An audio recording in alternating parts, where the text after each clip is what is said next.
Good morning, everybody. This is Ken Leon-Guerrero, and welcome to My Point of View. We've got a really important show for you here today, one that's going to be covering a lot of issues that are very important to every man, woman, and child here on the island of Guam. We're talking about the public health care debt bomb. And as you may have remembered in the media, I was arrested Wednesday. We'll get into that too. And the reason I was arrested is because of my efforts over the past 10 weeks digging into the debt bomb story surrounding our public health care system. So I need to set the stage. I wish I could say this was going to be a short show. It's not. Because anytime you're talking about politicians and billions of dollars of taxpayer funds, they're going to have to be repaid by you and me, our children and our grandchildren. It's a story that's going to take a little while to develop. It's a story that we can learn from the mistakes made by the citizens of Puerto Rico who put too much faith and trust in their politicians, only to have politicians run the island territory into bankruptcy to the point where the leaders had to go to Washington, D.C. on bended knee and beg for a federal receiver. We don't want things to get that bad here on Guam, but I don't know if you remember, back in 2016, the government of Puerto Rico was basically bankrupt. They went and got a federal receiver installed, and the Federal Control Board is what it was called at the time. They cut working hours, they cut departments, they cut medical coverage, they cut retirement coverage, they cut payrolls. They closed half the schools, forcing some people to have to drive their children 2 or 3 hours each way to go to school. They were looking at selling the airport, the commercial port, selling public beaches as a way of raising money to pay off excessive bond debt. And at the time, I don't have the exact number, but at the time, the citizens of Puerto Rico had a per capita debt, something, and this is just for illustrative purposes. I've got it in another video called the Puerto Rico Playbook, where I went into the numbers in detail. But at that time, let's say, for example, the citizens of Puerto Rico, at the time they declared bankruptcy, the per debt person was like $9,000 for every man, woman, and child in Puerto Rico. At the same time here on Guam, we were like $8,000 for every man, woman, and child. But I'll repost links to the Puerto Rico Playbook where the exact numbers are held. But the reason we're talking about this today is the current administration is trying to build a new hospital, and they're trying to use debt to build that hospital. And the problem with using debt is eventually it comes and bites you. Back in 2016, our politicians decided to borrow $45 million to pay $20 million worth of arrears to vendors for Guam Memorial Hospital. And at the time they were introducing and discussing this bill, they acknowledged that Guam Memorial Hospital was $20 million in arrears, but they went ahead and passed authorization to refinance bills to the tune of $45 million because they acknowledged the government of Guam would be back in the same position in another year. Well, that $45 million, by the time the bonds are paid off, is going to cost the taxpayers of Guam nearly $90 million. So think about what the politicians did in this case.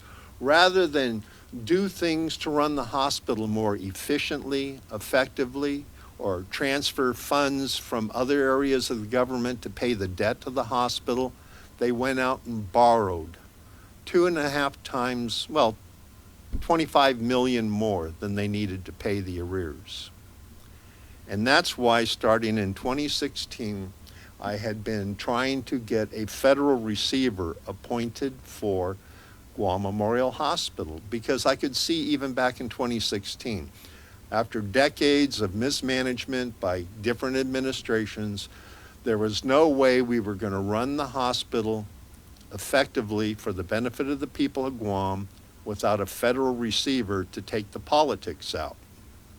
And unfortunately, I was proven true on that, because at the time I was campaigning for a federal receiver, the governor, who was then a candidate, was taking the opposite position, maintaining her belief that she could run the hospital better because of her nursing experience, to the point that we wouldn't need a federal receiver. But that was proven wrong when within the first month of her administration, she had Bill 30 introduced and passed, which gutted Guam Memorial Hospital financially. And the hospital's never recovered. The amount of money taxpayers are dumping into Guam Memorial Hospital has tripled since the Calvo administration. And I wish that this could be a short, simple story. So for those of you who want the short version, this administration is putting us on the path of bondage. I'm talking government bondage that will destroy the island. And if it plays out the way I think it will, we too may have our own receiver. Now, this particular saga started when the governor was making comments on KUAM after listening to Congressman Mike Nicholas's observations on her plans to build a new hospital here on Guam. Let's roll clip one. To say we're never going to build a hospital, I mean, a leader who sees a need of the people, you don't say that. You say, hey, you guys, let's rally together and let's get this hospital moving. And I'll tell you, we will build this hospital in less than 4 years. And to say that, well, and for example, Nestor, he's talking about the planning, the charterate. We've already done that. We already have a plan. We've met with the medical professionals. So we're way ahead of his plan. Now, when she made that bold declaration that they've already had the community meetings, they've already had the charrettes, I was gobsmacked, because I'm a very, very active stakeholder in Guam Memorial Hospital. I probably executed 2 or 3 dozen FOIAs over the last couple of years, to the point where for 2019 and parts of 2020, I was reading their checkbook every month. And when she said that they'd already had the charrette, which according to the Army Corps of Engineers is a 1.5 to 3 year process, I don't see how she could have done that since November 2021. So I wanted to give her the benefit of the doubt, and I FOIA'd, which is I sent Freedom of Information Act requests to the governor's office, to the Department of Administration, Guam Memorial Hospital, and Guam Economic Development Authority, looking for the documentation. And I ran into roadblocks. And like Dr. Phil says, those who have nothing to hide, hide nothing. But apparently this administration back then, and we're talking May or June when I first started doing my FOIAs, had something to hide. It got to the point where I had to go to Superior Court of Guam and have a judge issue an order to the governor of Guam to release the documents I was requesting from her office. And the judge did that. And once we got that, the legal counsel for the governor's office complied, contacted me. And after going through the documents, I sent another FOIA to Gita, because there were a lot of files that I needed to take a look at, because the documentation I was getting was very, very concerning. So I went to Gita, I looked through hundreds of pages of documents, and I became very alarmed, because it looked to me like the governor of Guam and her administration were running behind the backs of the people of Guam, putting into play a plan to design, build, and finance a public hospital without any input from the public. Well, I couldn't let that happen. Someone leaked to me the agenda for the super secret meeting that was going to be taking place Wednesday, Thursday, Friday this past week. And once I got the agenda, I went to Guam Memorial Hospital and asked to go to the conference room where they were holding these meetings. The staff at the hospital told me that the meetings weren't being held there and told me to go to the Hyatt. Now, I specifically went to the hospital and asked them, I'm here for the new construction planning meetings. And they told me the new construction planning meetings are being held down at the Hyatt. They didn't tell me there's a training session being held at the Hyatt. They told me that the planning meetings are being held at the Hyatt. So I went to the Hyatt. And here was the sign at the Hyatt. Guam Memorial Hospital, and the dates and the Magellan. Nothing about training. Now, whenever I see these meetings at hotels by different government agencies, they usually have a sign there like this that says training meeting, not open to public. This sign did not say anything about a training meeting, did not say anything about open to public. So I went in, and as you all may have heard, I got arrested. But what's really interesting is after I was arrested, the police department issued a press release announcing they had arrested me for criminal trespass. And they sent that press release far and wide. And all the media started running stories, and they were talking about, quoting the spokesperson for Guam Memorial Hospital, that it was a training meeting.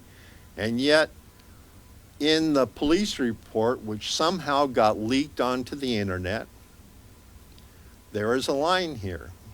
And that line here is, the police officers, upon arrival, met with Guam Memorial Hospital legal counsel Jeremiah B. Luther, who stated that they were having a meeting regarding the construction of the new hospital. This meeting was not open to the public, but was made available for viewing via Zoom. So here we have legal counsel for Guam Memorial Hospital telling the police that I'm crashing a meeting that is being done to discuss the construction of the new hospital.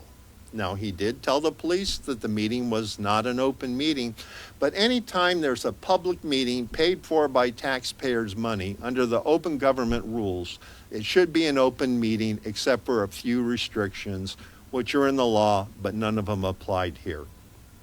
What was really surprising to me is how fast this police report was leaked to the media, because I haven't even been able to get a copy of this report yet, and yet it's already all over social media. And there's a lot of information in this report that could only come from the police department. So that tells me that someone in the administration may be pulling strings in an effort to make this story happen. Because when I look at the agenda that was issued, that was forwarded to me by Ray Gibson, who someone forwarded it to him, you look closely at it and you see the headline, Guam Memorial Hospital Strategic Plan. Doesn't say training session, it says strategic plan. And one of the key groups in this agenda was key stakeholder groups. After, 2014, after 12 years of interacting often with the administrations and the legislature around Guam Memorial Hospital, I consider myself a key stakeholder. That's why I was a little concerned over the fact that none of the people I knew, none of the doctors I knew had been invited to any of these meetings that the governor claims had already taken place. And then when I went through the paperwork from Gita, I kept running into Matrix. And here is the plans for designing and building a new hospital. But when I was at the meeting there at the hotel, there was a group called HDR. I'd never seen HDR before, and if you look up here at the top of the document, HDR. So I asked one of the consultants, what's HDR? And they told me it was 3 names, but they told me HDR is the largest designer, construction manager, project manager of medical facilities in the United States. I didn't take their word for it. I went and looked at their website, and sure enough, according to their website, they are one of the largest firms in the United States specializing in design and construction of healthcare facilities. So that was why I was there. I wanted to see how the government and elected and appointed officials were planning to spend billions of dollars of taxpayer money. And so there was other documents that I saw that caused me concern. Now, these were documents from GITA on the construction of Guam Memorial Hospital, but the part that got my attention, everybody should worry about, is this little line right here. Here are all these documents about how they're going to spend billions of dollars of taxpayers' money, but at the bottom of the document, not for wide distribution. In other words, they don't want the people of Guam to know what they are planning to do with our money. And I'm not okay with that. That's why I pursue these things. That's why I've done over maybe somewhere in 200 FOIAs over the past 15 years to different government agencies, because as a taxpayer and citizen and community advocate, I want to know what's going on behind closed doors when politicians get together and decide how to use the money and power we gave them with our vote. So that brings us back to the continuing story of Guam Memorial Hospital. Now, in April 2020, the Army Corps of Engineers came out here, and if any of you want to ask any questions, you can text the questions to my phone, and I will read the question, but not the name, and I'll answer the questions. Or you can text them in the comments, and I will see the comments as they pull up here in the live stream. But in April 2020, the Army Corps of Engineers came out here and did a survey of Guam Memorial Hospital. And one of the things that they made note of is that regardless whether we're going to renovate this building or replace this building, there are $21 million worth of critical repairs that need to take place so that the building as is now can operate effectively and smoothly and safely. To date, this administration has not spent any money on these repairs that were highlighted by the Army Corps of Engineers to make the building safe and effective in its present condition, and also to help in accreditation should the administration want to get accredited. Now, the reason I bring up the Army Corps report is a year before, in April 2019, the Army Corps did the same thing in American Samoa. They did a survey of the hospital in American Samoa, which oddly enough is the same size and capacity as Guam Memorial Hospital. And there the Army Corps reported that it would take between $325 and $390 million to replace the existing hospital. So I'm confused, and that's another reason why I wanted to be in this meeting. I wanted to know how we got from 390 a year before the estimate for Guam Memorial to build a new hospital up to 800 million for Guam Memorial Hospital. That didn't make any sense, because theoretically it should be cheaper to build a new hospital on Guam than it would be to build a new hospital in American Samoa. We have better logistics between Guam and the United States than they have in American Samoa. We have bigger construction companies here on Guam than they have in American Samoa. We have more active construction going on with the buildup than they have in American Samoa. So it would be easier and even cheaper to get the materials needed for a new hospital here on Guam than it would be in American Samoa. Yet somehow the price tag in 1 year before inflation, remind you, we're only talking a year, 2019 to 2020.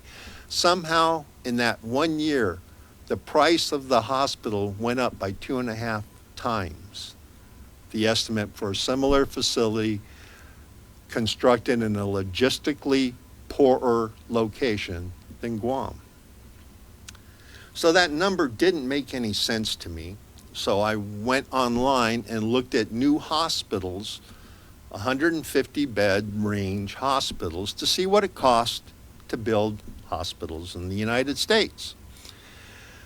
First one is in Salem, Massachusetts, 150 bed hospital for $255 million. And Massachusetts property and construction is about the same price as Guam because they're a very heavy union operation over there. Then we have Sierra Medical Center in Reno, my old hometown. They're looking at building a 200 bed hospital for $300 million. You know, so granted, you know, the logistics are a little easier in Reno and in Massachusetts than they are in Guam, but they shouldn't be 2.5 times the cost. So I looked at government hospitals because maybe the key is a government hospital. Well, in Washington, D.C., the territory of Washington, D.C. is building a new hospital. They're building a 136 bed hospital for $375 million. So as we can see here, the prices are being consistent between privately built hospitals and government built hospitals. Las Vegas is building a new hospital, 150 bed hospital for $375 million. And in South Florida, a 166 bed hospital for $326 million. So again, as a taxpayer, and the reason why I wanted to be in these meetings as a community advocate and potential future senator is so that I could know where these numbers are coming from, because ultimately the cost of building these hospitals is going to come out of your pocketbook, my pocketbook. And let's look at where that money is going to be coming from. You know, it's not going to be coming out of government of Guam, because government of Guam technically is still broke. And the situation is not going to get better because we can't count on the federal government to keep dropping $2 billion a year into government of Guam. But I digress. Even here on Guam, we built a new hospital. We built a, hold on a second here, I accidentally, okay, here we go.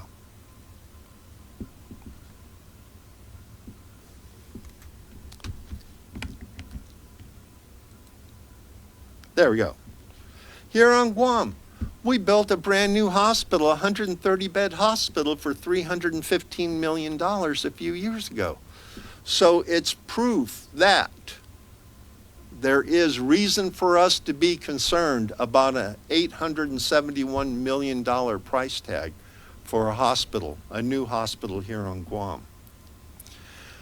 In the meantime, the governor's still holding on to that $300 million in pandemic aid that was sent by the taxpayers of the United States to the residents of Guam to help our island recover from the economic devastation brought upon us by the pandemic. But instead of using that money for the benefit of the people of Guam, many of whom are struggling, we're seeing utility rates going up, food going up, gas going up. We're seeing hours cut. We're still seeing businesses close. But the governor's still sitting on that $300 million. And why? Here's the why. Full screen. This is in one of the documents that I discovered over at GITA about what they're planning to do with our limited tax dollars. Now they're looking at spending $817 million on a new hospital. And in the 15 years I've been here, I've never seen a government of Guam project once come close to the projected cost. So if the government of Guam is projecting 817 million, looking at the museum, for example, that was only supposed to cost 20 million, but came in, I think, like between 30 and 38 million, we could be looking at, in the long term, we could be looking at $1.25 billion.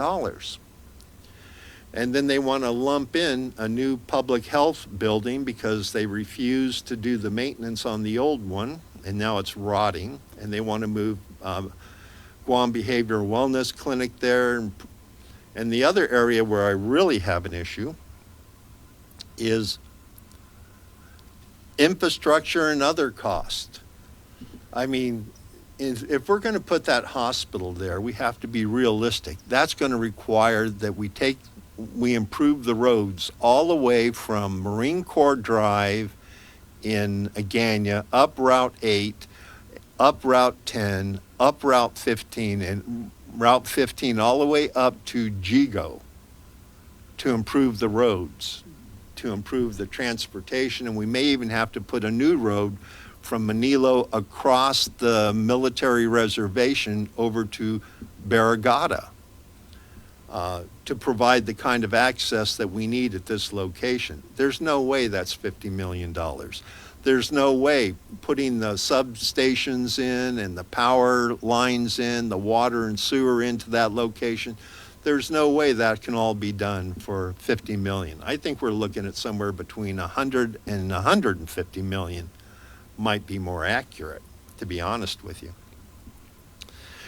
But when we look at the cost right here, they're talking about $60 million a year, $61 million lease payment times 30 years.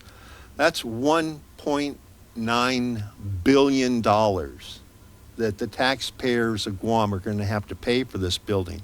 Remember, we're paying nearly $90 million because politicians wanted to use bond funds to pay the $20 million arrears to vendors that Guam Memorial Hospital had back in 2016. To me, spending $1.9 billion on a building to provide health care for 150,000 people is bondage in the worst kind. Look at what happened to the residents of Puerto Rico when they issued more government bonds than the taxes could pay for. That's what we're happening here right now. And it's not just the cost of the building. That $60 million a year is the cost of the lease on the building. On top of that, we have to pay to operate that building. And we know right now that the budget that was approved for the Guam Memorial Hospital of $140 million. So we're looking at basically $200 million a year to run that hospital. You know, just thinking about this, we would be better off putting $200 million a year into a fund and paying to take our emergency care residents, put them on a plane and send them to Manila or to Los Angeles. That would be a better use of $200 million a year, and we wouldn't even spend $200 million a year to do that. But just building the new hospital and the infrastructure is going to cost us about $200 million a year to operate. Who's going to pay for that? Well, we have 40,000 households on this island. Most of those households are trapped in low-wage service sector jobs to the tune of every household needs to have between 2 and 5 income streams just to cover the basics of life. We're not talking about a lot of luxuries. We're talking about the basics. And we have an economy that's still in collapse, and it's going to continue to collapse as the war in Ukraine and the Chinese economy is collapsing. And as the Chinese economy is collapsing, it's taking down the economies of Japan, South Korea, Indonesia, Malaysia, Thailand, and Australia and other areas out in Asia that we depend on for our tourism. So I don't see our tourism economy getting back to 2019 levels. 2019 was about as good as it was going to get, and even in 2019, even though the numbers were up head count wise, the spend was down. But there's another reason we need to be worried. Because when we look at the $200 million a year in operating costs for this hospital, where are we going to get the money to pay for these bonds? And that also came in some documents that I found in Gita. During the last days of the Calvo administration, Governor Calvo started reappraising all the real estate on Guam because it hadn't been appraised in a long time. Now, if we doubled the property taxes, all we would get would be maybe 24 million. That's if we doubled it, 24 more than we're collecting right now.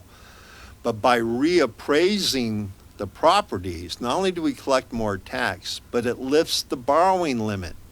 At the end of the Calvo administration, he had borrowed so much money that by the time his administration was over, we had only maybe somewhere between 50 and 90 million left on the government of Guam Visa card. That was the debt ceiling left. But with this appraisal, what we're seeing here, go to full screen. What we're seeing here is now we have $358 million of borrowing capacity just because they're in the process of reappraising all the residential properties. And as the value of all the real estate on Guam goes up, so does the ability of government of Guam to borrow. That's where the danger is, right there. So at the beginning of this administration, we had a borrowing capacity of under 100 million, and now we're knocking on 400 million. So when we look at the debt service, that 300 million the governor has set aside as a down payment on this entire project, and now we've got nearly $400 million of borrowing capacity. We're getting closer to having a series of bonds issued, because what they're looking at doing is doing a lease back. The whole idea of a lease back is they're trumpeting the fact that a lease back of these facilities doesn't touch the borrowing capacity, and that may be true. I haven't looked at all the documentation on that or how they're going to write it up, but that's how we're doing with the high schools and the schools that were done through the lease backs. But the problem is still having to pay $60 million for a building and $140 million to operate it. Then there's another problem, and why I wanted to be in this room again is because the governor is adamant that she needs 100 acres to build this complex, and the only place that she sees being able to build a new hospital is Eagles Field. Now, I have issues with that, and I'm going to offer a different point of view. Here we have the plans for the new Kapi'olani Women's and Children's Hospital that sits on about 6 acres of land in downtown Honolulu. They are in the process of renovating it and rebuilding it. And by the time it's done, they're going to go from 200,000 square feet to 450,000 square feet, and a 1,000-car parking garage on 6 acres of land, located right here in downtown Honolulu. Now, if Kapi'olani Women and Children can renovate a hospital to the point where they more than double the floor space of that hospital and severely ramp up the parking, because I've been to Kapi'olani Women's and Children's. They didn't have much parking back then, and 1,000 cars is an increase on a major magnitude. But here's a closer look at that lot. This is what 6 acres lot looked like. Why does the governor of Guam, in our case, need 100 acres? And the 100 acres being out there where it absolutely destroys the logistical support that many of our island doctors thought long and hard about when they opened up their practices, built their offices, and built their buildings, because when they did that, they built their buildings to be able to support Guam Memorial Hospital. So when you look at all the clinics and offices, the majority of the doctors' offices and clinics are a very short drive from the existing hospital facility. And I wanted to talk with these consultants about looking at other alternatives, because within Government of Guam inventory, there are pieces of land that would be better than Eagles Field. But I never got a chance to talk to them. The governor and her staff and the hospital staff didn't want me to talk to them. And they certainly didn't want you, the people out here and doctors out here, to look at alternatives that would be better for the taxpayers and still provide the logistical support for all the doctors' clinics that were in Tamuning. I like this spot right here, the old Hakabotan building, the Tropicolor Center, right next to ITC. Government of Guam owns this property, and right behind it is a GPA yard. And we could move that yard, and we could build on that location and build a whole new building while we use the $21 million to extend the life of the existing Guam Memorial Hospital a few more years. And in this location, we could build a high-rise hospital that already has the roadways, the power, and the water. And it's right behind FHP. It's just down the street from Seventh-day Adventist. It's maybe about 1.5 miles, 2 miles away from Guam Medical Plaza. And within that corridor, we have so many doctors who have built their offices and practices in that area, so that would all be mutually supporting, better logistically, which would be better care for the people of Guam. And that would be a project worth supporting, because it wouldn't cost us $1 billion or $2 billion or $3 billion. It would provide a first-class medical facility right where it needs to be, with the ease of logistics, access, roadway, and support from all the other clinics. And that's the footprint right there, and it might even be larger than what I've got marked out here, because we know we could go into the jungle, and I'm not sure how far back the jungle goes until we hit the cliff line. But I'm sure we could probably expand that footprint even further. And the property adjacent to the Hakabotan building is also Government of Guam property. And there's reasons we need to be smarter about this, because remember when Simon Sanchez bill was passed? And this is why we as citizens and me as a community advocate have been involved in this, because when the Simon Sanchez bill was passed, I looked at it, I saw all kinds of flaws.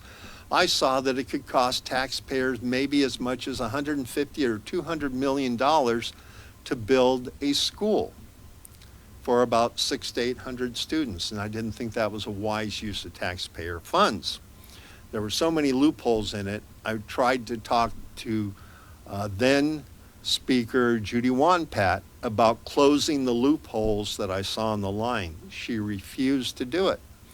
So I drafted legislation that I wanted her to introduce to the full legislature, so that the senators could see how these holes in that bill could cost taxpayers money. But she refused to consider it. In fact, she sent my petition to the Attorney General of Guam, who basically told her